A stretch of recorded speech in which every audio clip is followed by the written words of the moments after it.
Hi,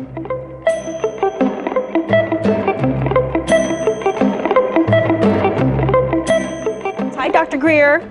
Good morning. Thank you for having me. So another failed Hollywood marriage. What can we learn from this one? Well, you know, this is really important because the most compelling aspect of getting married is being able to transition from being a me, being all about yourself, making your life, your world, your activities about you, to going into a we, making it about us, what you share with your partner, what you can put together and do together. And I think what we saw in this marriage was absolutely no shifting from me to we, but instead it was really all about Tim. And as a result, the element of sharing, compromising, problem solving, making joint decisions never had the opportunity to come into play. What should you absolutely hammer out before tying the knot?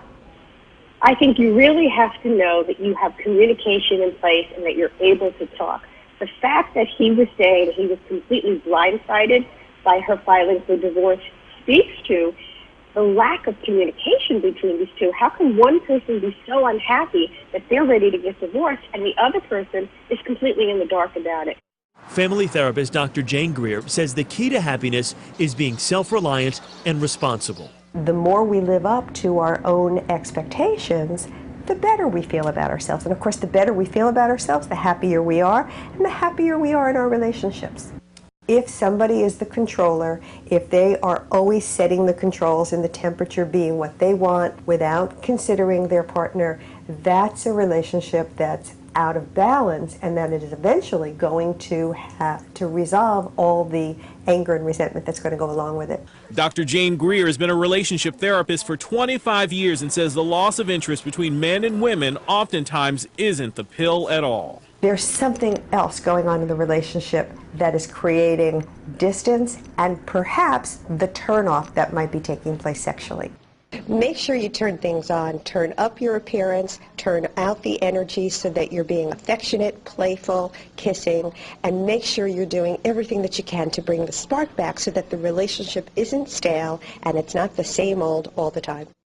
Couples very often do plan their rendezvous, and whether you're in the bedroom together or in separate bedrooms, as long as you're planning time to have that intimacy and create that sexual and share that sexual energy, you'll be fine. There's no denying women's love of shoes. Psychologist Jane Greer says it's practically in our DNA. Shoes are the fairy tale come true for women. It's the Cinderella slipper. And it makes you feel connected to your inner sexy self. It transports you to being the woman that you always wanted to be and that you carry around inside you.